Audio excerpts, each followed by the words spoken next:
What's up, everybody? Welcome to another episode of Shop Life. I'm going to show you guys how I press this t-shirt.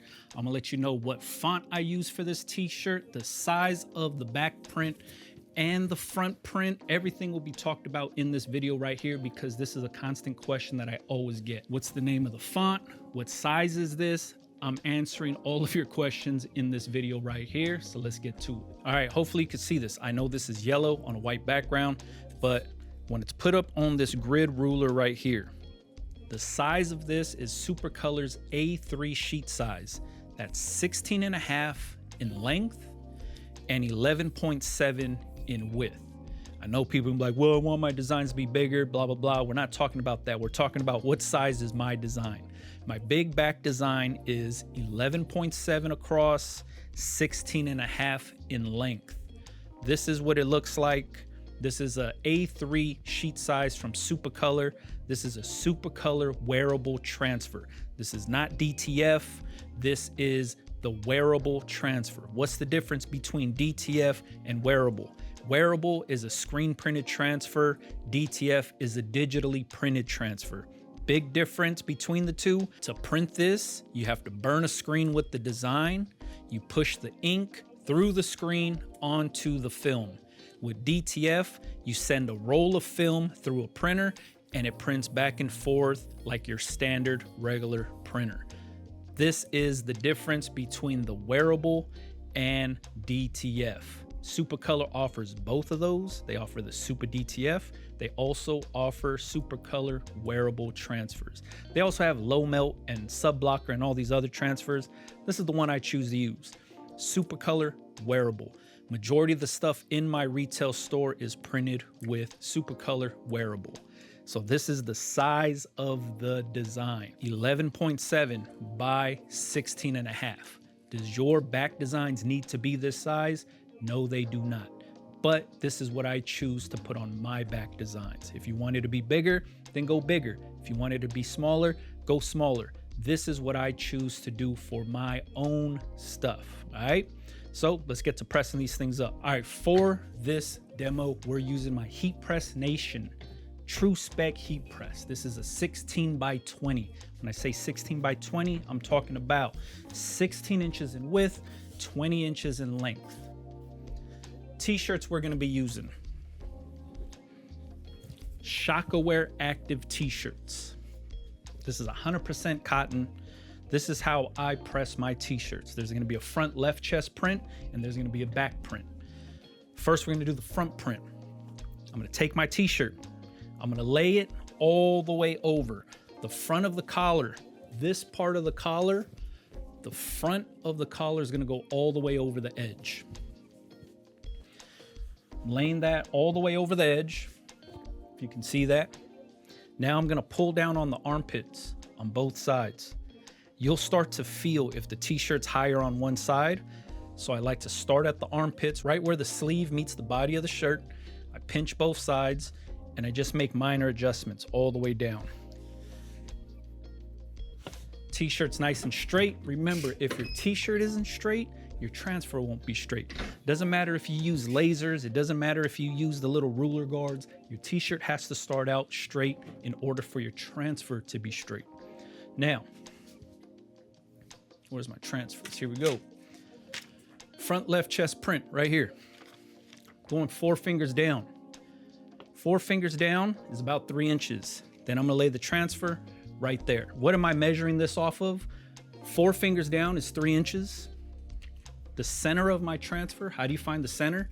Fold your transfer on itself and match up the design, not the paper. And then you pinch the top, you pinch the bottom. Now you have the true center of the actual design. I'm gonna line up that center line with the collar, where the collar meets the shoulder of the t-shirt. Right there, I'm gonna go straight down, 4 fingers down, which is 3 inches from the collar. I'm going straight down. I'm lining up the center of the transfer with the peak in the collar. Send it in.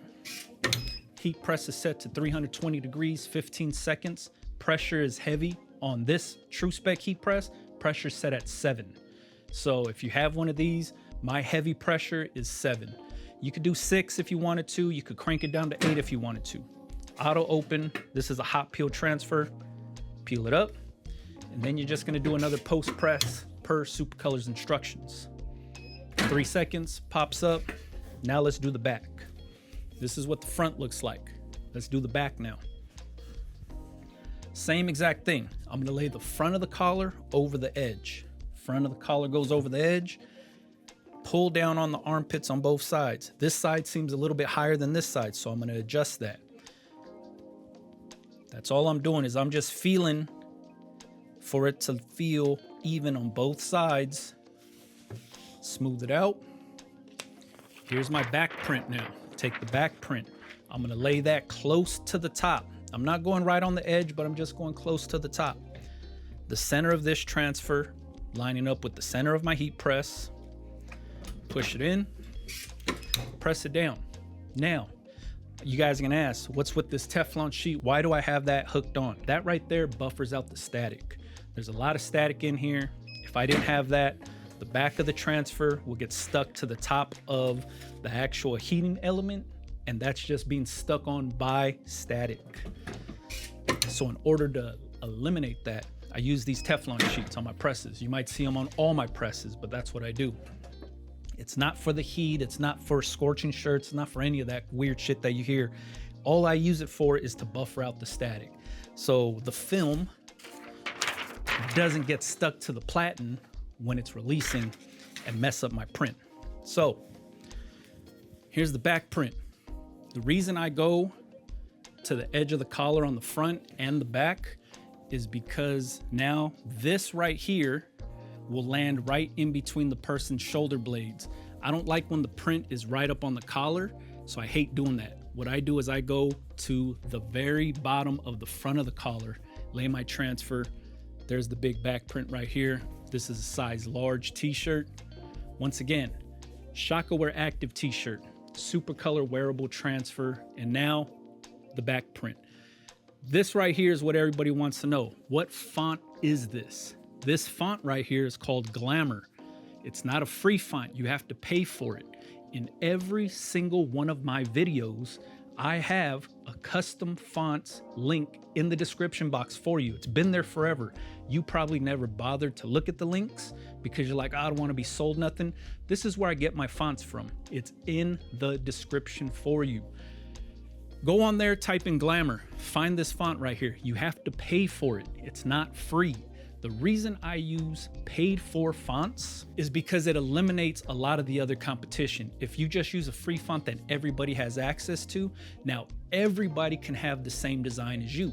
So for myself, I like to put a little bit of a barrier in between me and everybody else by paying for the fonts. There's a million people out there that don't want to pay for fonts. For me, I don't care about it because I'm gonna sell the t-shirt anyways. It's gonna pay for itself. So I like to buy my fonts. So almost every single design that I make, my fonts come from that site. The link is inside the description box. It always has been on Instagram. It's in the bio. On YouTube, it's in the description box. It literally says custom fonts. Click that link. It'll take you to where I buy mine from. You could buy the same fonts as me. You could buy better fonts than me. It all depends on what your budget allows. Now, let's do another one. 4 fingers down. Boom. Press it down. Another thing is, just because we buy the same fonts doesn't mean we're going to use the font the same exact way. For me, I manipulate every single font that I use to make it look a little bit different. So if you buy this same Glamour font and you type it in and you're like, how come my shit don't look like your shit? It's because I manipulate mine. What I do is I'll stretch the text out, smash the text in, extend some of the parts, add some stuff to it. I try my best to make that font look a little bit different than what everybody else is going to do and how they're going to use it. That way, my design is fairly unique to what I want it to look like. So for example, the text up top is all lowercase, just stretched out the R a little bit. But then on fingers, I smashed the text in this way. I used a capital letter for here, stretched out the G, gave it this little extra stuff, Like I said, I shrunk all of the text in and squeezed it together. And then for this one, we have a capital letter here, lowercase, capital letter here. But then I stretched this out, stretched it out this way, manipulated this to, you know, kind of push it out a little, extended the W, but then twisted down here has all lowercase letters, right? So the T connects with the W. Then you can kind of see that the D kind of stretches here and connects with this W up here. And then down here, capital letter again. This is all lowercase with the H kind of going, swooping over this way. I in the ends, you know, kind of smashed in this way. The E is extended up. And then it's also made a little bit bigger so it matches the same size as the D's. All I'm doing is manipulating the text to make it work for myself. You could do the same, but if you just typed out with this same font in your computer, it's gonna look a lot different. You have to do whatever you can to make it unique to your liking. That's all I'm doing. So if you wanted to buy this same exact font, be my guest. But for me, I spend hours on these font sites, man. I'm looking for shit. I'm trying to find something that really captivates me or makes me say, oh, damn, that would look cool on a t-shirt. Or sometimes I create a design and I'm like, I can't get the lettering right. I'll go to that site and find something very similar to what I'm looking for to actually, you know, create something that I like. And that's all I'm doing is I'm creating stuff that I think looks visually cool. Is it symmetrical? Is everything kind of lined up the right way? Did this design right here have to be a big back print? No, it didn't. It could have been a small print, but I feel like this speaks to a lot of people from the west side of something, and I want them to represent that. So that's why I chose to go with the A3 sheet size for this design. So once again, A3 sheet size, 16.5 by 11.7 for the back print. Front print is 2x3. The font that I used is called Glamour. The link for that is in the description box. If you wanted to use the same font that I'm using to create something like this, but you're gonna have to manipulate the text to make it look the way you want it to look, all right?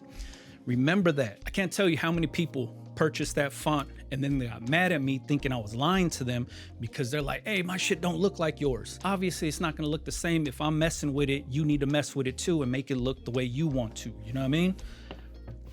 It all comes down to your own creative ability. It all comes down to you coming up with original ideas, and it comes down to you making shit look the way you want it to look. That's the biggest part. There's no standard size for designs. There's no rule book when it comes to this stuff. All you're doing is creating stuff that you want to wear, create stuff that you think is cool, and get it going. You know what I mean?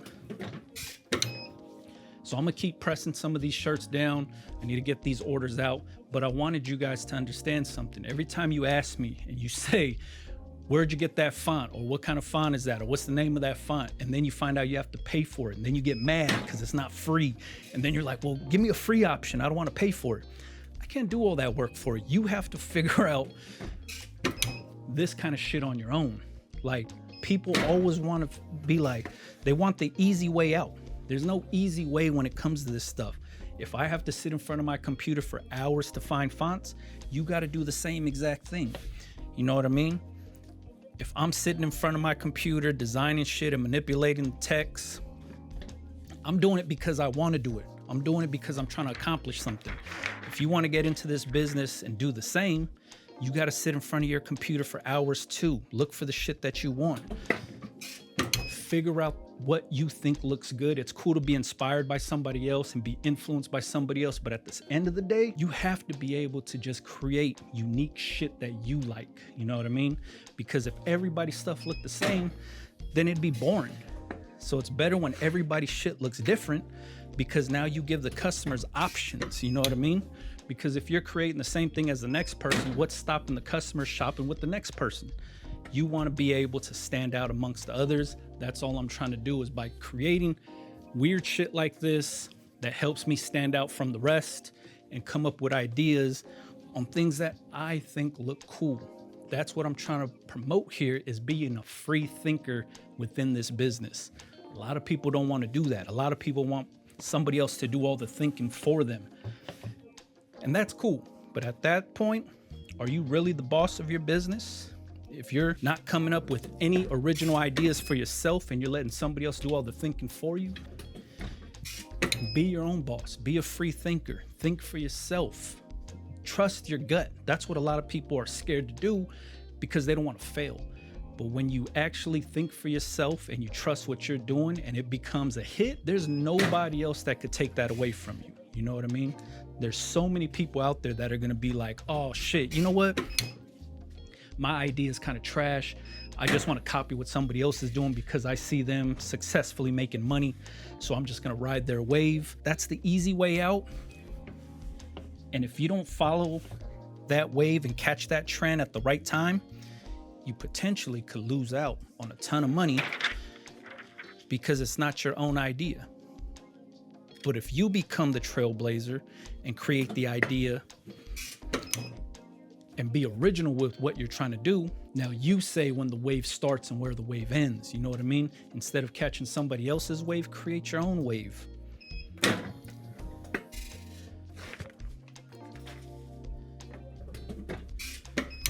But be a free thinker.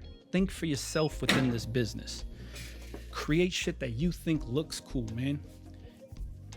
Shit like this is just a dumb idea I had in my head. It actually worked for me, and I sell a lot of them, but it was just me taking a chance on myself. That's all it was. I had a dumb idea. I went forward with that dumb idea just to see what would happen, and it ended up working out. But is every idea that I come up with a hit? Hell no. There's a ton of flops that I make that never see the light of day because the idea sounded good in my head, but the public didn't give a shit about it. So I scrapped that idea and on to the next one. Once again, it's all about being a free thinker, being able to think for myself and say, you know what? Let me take a gamble and see what happens. That's why I test out all my designs with vinyl. You guys hear me talk about it all the time. I use my vinyl cutter, make one shirt, and then I go test out the design. That's why I do that. If I acted on every single design that I had in my brain and tried to sell it, I'd be broke. I'd be selling a bunch of shitty designs. You know what I mean? Not every design I make is a winner. And for sure, not every idea is $1 million idea. I might think it is, but the market will never lie to you, man. The market will tell you if it's a flop or not. Majority of my ideas are flops. So that's why I test things out. I waste one t-shirt. If nobody cares about it, I throw that t-shirt away and on to the next one.